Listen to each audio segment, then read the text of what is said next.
चिराग पासवाने राजू तिवारीने लोक जनशक्ति पक्षના વિધાયક દળના નેતા બનાવ્યા। નાયબ મુખ્યમંત્રી પદ અંગે હજુ કોઈ ચર્ચા નહીં થઈ હોવાનું નિવેદન। બિહાર વિધાનસભાની ચૂંટણીમાં રાષ્ટ્રીય લોકતાંત્રિક ગઠબંધનની બહુમતી સાથેની જીત બાદ સરકાર રચનાની પ્રક્રિયા શરૂ થઈ ચૂકી છે। આ સંદર્ભમાં લોક જનશક્તિ પક્ષના પ્રમુખ ચિરાગ પાસવાને શુક્રવારે પત્રકાર પરિષદ યોજીને કેટલીક મહત્વપૂર્ણ જાહેરાતો કરી હતી।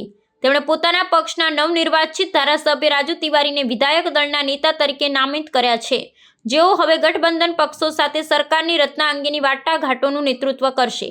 ચિરાગ પાસવાને આ પ્રસંગે વડાપ્રધાન નરેન્દ્ર મોદી અને મુખ્યમંત્રી નીતિશ કુમારનો આભાર વ્યક્ત કર્યો હતો, જેમણે નેશનલ ડેમોક્રેટિક એલાયન્સના ચૂંટણી પ્રચારનું સફળતાપૂર્વક નેતૃત્વ કર્યું હતું। તેમણે ભારપૂર્વક જણાવ્યું હતું કે બિહારના મતદારોએ વિપક્ષ દ્વારા કરાયેલા વ્યક્તિગત હુમલાઓ અને આક્ષેપોને સ્પષ્ટપણે નકારી કાઢ્યા છે। પાસવાને રાષ્ટ્રીય લોકતાંત્રિક ગઠબંધનના કેન્દ્રીય નેતૃત્વ પ્રત્યે આભારની લાગણી વ્યક્ત કરી હતી। અગાઉ બિહાર વિધાનસભામાં એક પણ ધારાસભ્ય ન હોવા છતાં તેમના પક્ષ પર વિશ્વાસ મૂકવામાં આવ્યો। વધુમાં ચિરાગ પાસવાને પત્રકારોને જણાવ્યું હતું કે તેમના પક્ષમાંથી નાયબ મુખ્યમંત્રી બનશે કે કેમ તે અંગે હજી સુધી કોઈ ચર્ચા થઈ નથી। તેમણે સ્પષ્ટ કર્યું હતું કે આ તમામ નિર્ણયો સંયુક્ત રીતે ગઠબંધનના નેતાઓ સાથેની બેઠકોમાં લેવામાં આવશે। રાજુ તિવારીની વિધાયક દળના નેતા તરીકેની નિમણૂક દર્શાવે છે। લોકો જનશક્તિ પક્ષ પણ બિહારમાં ગઠબંધન સરકારના માળખામાં સક્રિય ભૂમિકા ભજવવા માટે તૈયાર છે। 2024 में गठबंधन ने अपना विश्वास जताते हुए एक सांसद वाली पार्टी को 5 लोकसभा की सीटें दी लड़ने के लिए और 5 की 5 हम लोग जीते। और विधानसभा में 0 विधायक वाली पार्टी, मैं एक विधायक बोलने लगा था पर बोलते बोलते याद आया कि जो विधायक थे वो भी पार्टी का साथ छोड़कर चले गए थे और उन्होंने दूसरे दल का साथ थामा था। तो ऐसे में एक 0 विधायक वाली पार्टी को जिस तरीके से गठबंधन ने विश्वास जताकर 29 सीटें देने का काम किया और 29 में भी ऐसी सीटें देने का काम किया जो गठबंधन ने विश्वास रखा कि ये कठिन सीटें हैं और ये कठिन सीटें लोक जनशक्ति पार्टी रामविलास चिराग पासवान ही जिता कर ला सकते हैं। मेरे लिए ये बहुत बड़ी बात थी। तो वहीं मैं मेरे प्रधानमंत्री का धन्यवाद करता हूं, जितनी मेहनत उन्होंने चुनाव प्रचार में करने का काम किया।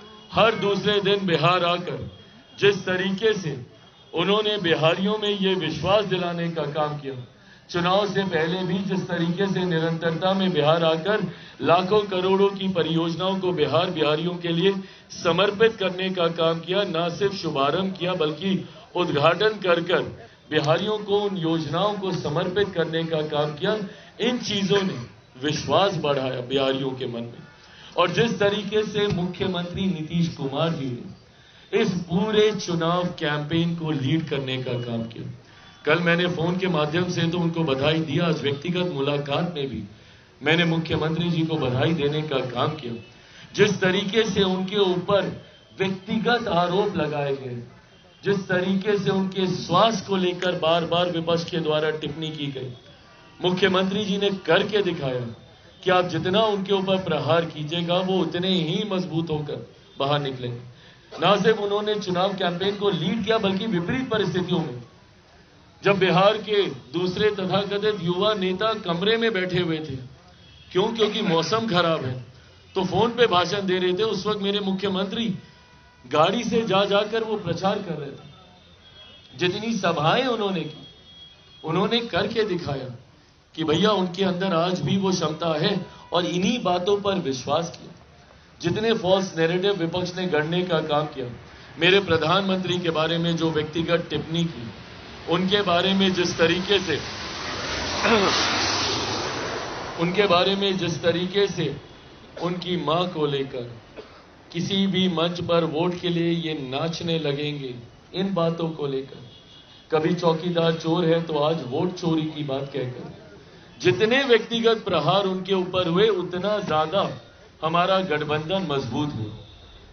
बिहारी मर्यादाओं के लिए जाने जाते हैं, अपनी सभ्यता के लिए जाने जाते हैं। ऐसी असभ्य भाषा कभी भी बिहारियों ने स्वीकार नहीं की है। ऐसे में एक बार फिर से इस असभ्यता को नकारने का काम किया गया है बिहार की जनता के द्वारा।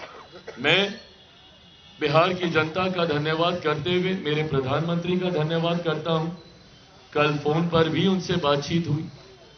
उनको जहां मैंने धन्यवाद दिया उनके परिश्रम के लिए, उनके द्वारा जिस तरीके से लोक जनशक्ति पार्टी रामविलास हमारी भूमिका को सराहने का काम किया गया और जिस तरीके से उन्होंने कहा कि हमारी एकजुटता ही इस परिणाम का कारण है, उनके ये शब्द मेरे लिए, मेरे तमाम नेताओं के लिए, मेरे तमाम विधायकों का मनोबल बढ़ाते हैं।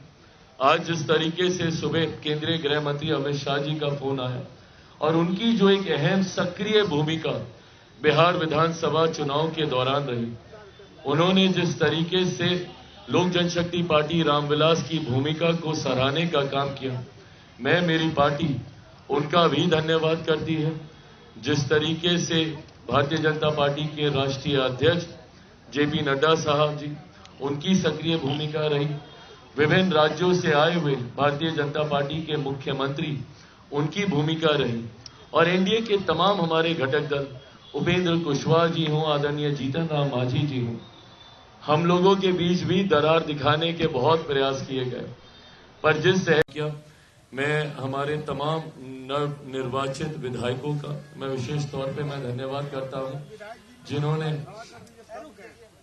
एक बार सब लोग अपने अपने स्थान पर खड़े हो जाएं। मैं तमाम विधायकों को जहां मैं बधाई देता हूं, इनको बधाई देते हुए बिहार फर्स्ट, बिहारी फर्स्ट को धरातल पर उतारने की बड़ी जिम्मेदारी इन सब के ऊपर है। और उम्मीद ही नहीं, पूरा विश्वास है कि लोक जनशक्ति पार्टी की मर्यादाओं को निभाते हुए, जहां पे विनम्रता, सभ्यता, मर्यादा का पालन करते हुए बिहार विधानसभा में जाकर मजबूती से अपने क्षेत्र की समस्या के समाधान के लिए आवाज उठाने का तमाम विधायक काम करेंगे, ये मेरा विश्वास है।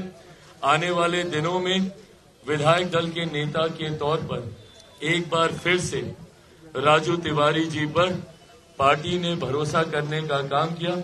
हमारे नेता आदरणीय रामविलास पासवान जी के दौरान भी, उनके कार्यकाल के दौरान भी ये जिम्मेदारी इनके पास थी। इस बार एक बड़े विधायक दल का नेता बनने का की जिम्मेदारी इनको मिली है। आने वाले दिनों में एक अहम भूमिका इनकी रहेगी। गठबंधन के साथ तालमेल कर गठबंधन के नेता के चुनाव से लेकर शपथ ग्रहण तक एक अहम भूमिका इन सब की रहेगी। तो मैंने कहा कि हमारी पार्टी मर्यादाओं के लिए जानी जाती है और मैंने कभी भी गठबंधन धर्म की मर्यादा को नहीं तोड़ा है। मैंने कभी भी कोई जानकारी ऐसी साझा नहीं की जो गठबंधन के भीतर जिसको लेकर सहमति ना बन गई हो। ऐसे में जब सीटों की संख्या पे चर्चा हो रही थी, जब सीटों का चयन, जब तक प्रत्याशियों के नाम फाइनल नहीं हुए, मैं आप लोगों के बीच आया नहीं था। ऐसे में ये भी तमाम वो बातें हैं जो गठबंधन के भीतर जिनको लेकर चर्चा होना अभी बाकी है। पार्टी से उप मुख्यमंत्री होंगे, नहीं होंगे, मंत्री कौन होंगे, कितने होंगे, ये तमाम बातें अभी गठबंधन के भीतर चर्चा होनी बाकी है। जैसे ही ये चर्चा होगी, इसकी जानकारी भी आप सबके साथ साझा की जाएगी।